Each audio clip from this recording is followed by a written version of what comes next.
Hi hello வணக்கம். இப்போ நம்ம என்ன பார்க்க போகிறோம் அப்படின்னு சொன்னால் சுட்டெழுத்துக்கள்.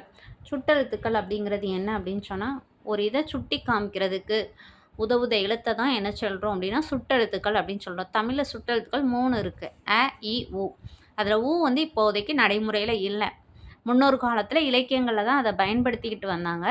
இப்போ அது நடைமுறையில் இல்லை. ஊ அப்படிங்கிறது என்ன அப்படின்னு சொன்னால், அருகில் உள்ளதுக்கும் தொலைவில் உள்ளதுக்கும் இடையில உள்ள பொருளை குறிக்கிறதுக்கு தான் ஊ பயன்படுது. சரியா? பக்கத்தில் இருக்கிறதுக்கும் தொலைவில் இருக்கிறதுக்கும் இடையில உள்ள ஒரு பொருள், அதாவது மிட் பாயிண்டில் இருக்கிற ஒரு பொருளை குறிக்கிறதுக்கு பயன்படுறது தான் ஊ. ஊ அப்படிங்கிறது உதுக்கான் அப்படின்னா சற்று தொலைவில் பார். உப்பக்கம் அப்படின்னா முதுகு பக்கம். உம்பர் அப்படின்னா மேலே. சரியா? இனிமேல் அகச்சுட்டுனா என்னன்னு பார்க்க போகிறோம்.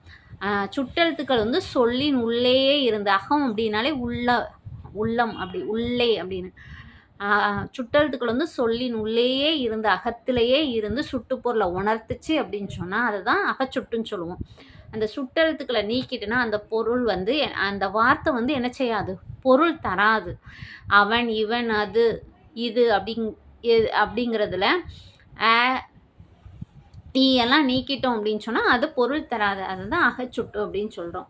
அடுத்து புறச்சுட்டு. புறச்சுட்டு அப்படிங்கிறது என்னென்னா, சுட்டு எழுத்துக்கள் வந்து சொல்லின் வெளியே புறத்தே இருந்து சுட்டு பொருளை தருவதை தான் புறச்சுட்டு அப்படின்னு சொல்கிறோம். இதில் சுட்டெழுத்துக்களை நீக்கினா கண்டிப்பாக அந்த பொருள் வந்து அந்த வார்த்தை வந்து என்ன செய்யும், பொருள் தரும்.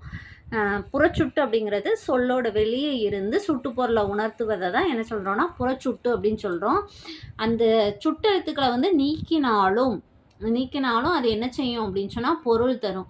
அந்நீர் வீழ்ச்சி, அவ்வானம், இம்மனை, இந்நூல், அதில் உள்ள ஆயிங்கிற எழுத்தை நீக்கிட்டாலும் கண்டிப்பாக அது என்ன செய்யும்னா பொருள் தரும். அதை தான் புறச்சுட்டு அப்படின்னு சொல்கிறோம். அதில் அதாவது பொதுவாக ஆண் பெண் இருவரையும் குறிக்கிறதுக்கு ஆயிங்கிற எழுத்தை குறிப்பாங்க. அவர்கள், இவர்கள் அப்படிங்கிறத சொல்லலாம். அது ஆணையும் குறிக்கலாம், பெண்ணையும் குறிக்கலாம். ஆண் பெண் இருவரையும் பொதுவாக குறிக்கிறதுக்கு பயன்படுற எழுத்துக்களும் எது தான், ஈங்கிற எழுத்து தான். நெக்ஸ்ட் என்ன பார்க்க போகிறோம்னா அண்மை சுட்டு. அண்மை அப்படின்னாலே அருகில் அப்படின்னு சொல்லி அர்த்தம். பக்கத்தில் உள்ளதை தான், நம்ம பக்கத்தில் இருக்கிறத சுட்டி காமிக்கிறதுக்கு உதவுத எழுத்தை தான் அண்மை சுட்டுன்னு சொல்கிறோம். அது எந்த எழுத்து உதவுது அப்படின்னு சொன்னால் ஈ. அருகில் இருக்கிறத மென்ஷன் பண்ணுறதுக்கு எந்த எழுத்து சொல்லுது அப்படின்னு சொன்னால் ஈங்கிற எழுத்து தான்.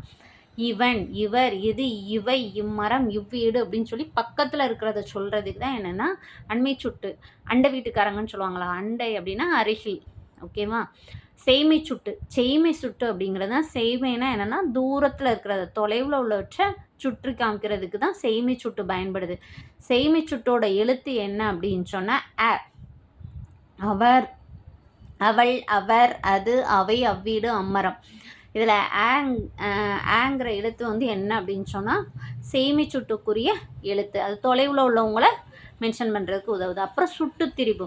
சுட்டு திரிபு அப்படிங்கிறது என்னென்னா, இந்த சுட்டெழுத்துக்கள் ஆவும் ஈயும் அப்படியே இல்லாமல் அந்த, இந்த அப்படின்னு சொல்லி மாறி சுட்டுப்பொருளை தந்துச்சு அப்படின்னா அதை தான் சுட்டு திரிபு அப்படின்னு சொல்கிறாங்க. ஐங்கிற சுட்டெழுத்துக்கள் அந்த, இந்த என தெரிந்து சுட்டுப்பொருளை தந்துச்சு அப்படின்னா அதுதான் சுட்டு திரிபுன்னு சொல்கிறாங்க. அம்மரம், அந்த மரம், இவ்வீடு, இந்த வீடு, இப்பள்ளி, இந்த பள்ளி அப்படின்னு சொல்லி சுட்டுத்திரிபு பெரும்பாலும் எதில் தான் வரும் அப்படின்னு சொன்னால் புறச்சுட்டில் தான் வரும். ஓகேவா? சுட்டுத்திரிபு பெரும்பாலும் புறச்சுட்டில் தான் வரும்.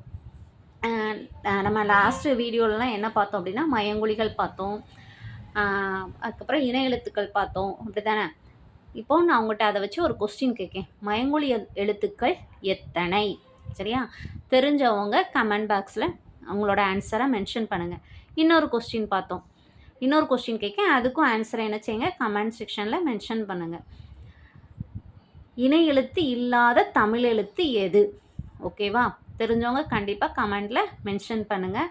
உங்களுக்கு இந்த வீடியோ பிடிச்சிருந்தது அப்படின்னு சொன்னால் லைக் பண்ணுங்கள், உங்கள் ஃப்ரெண்ட்ஸ்க்கு ஷேர் பண்ணுங்கள், மறக்காமல் நம்ம சேனலை சப்ஸ்கிரைப் பண்ணுங்கள். தேங்க்ஸ் ஃபார் வாட்சிங்.